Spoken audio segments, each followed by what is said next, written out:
Soul Ties, Mudiwa wangu.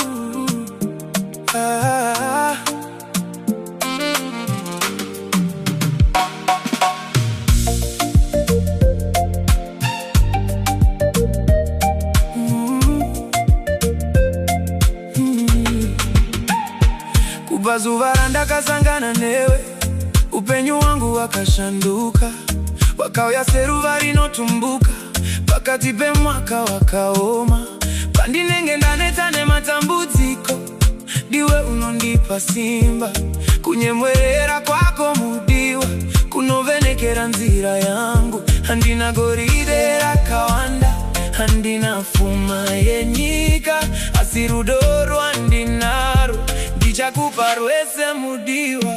Wakakosha, wakakosha, kupfuura zvese zvandinazvo.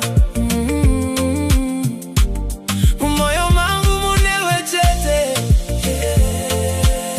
handione mumwe akafanana newe.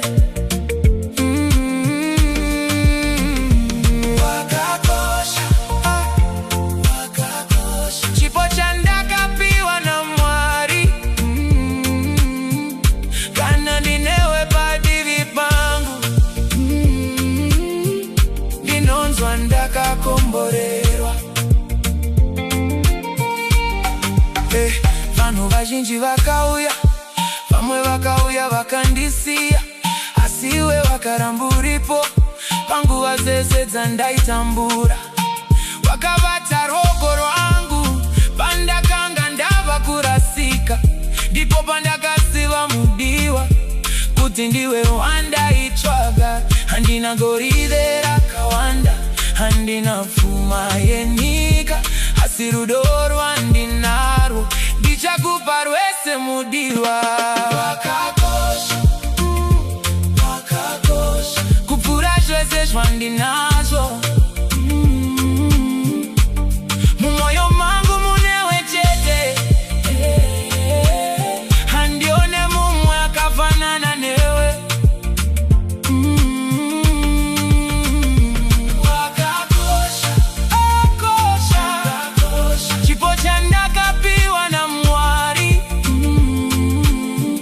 kana ndinewe padivi pangu, ndinonzwa ndakakomborerwa.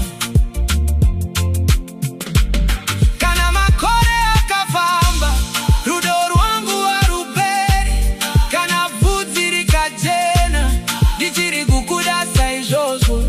Tichafamba pamwe chete, kuburikidza nemwaka yose, nekuti moyo wangu Mudiwa wakazadza nerudo rwako.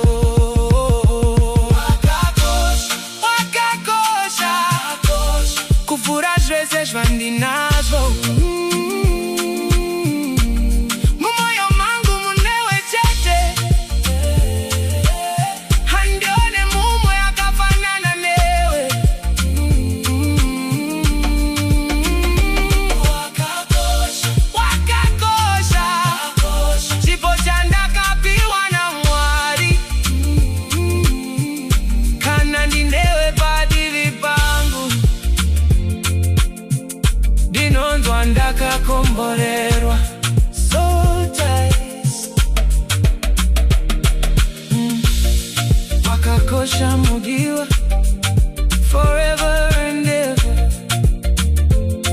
Yeah, yeah. Wow. Ragnar Entertainment.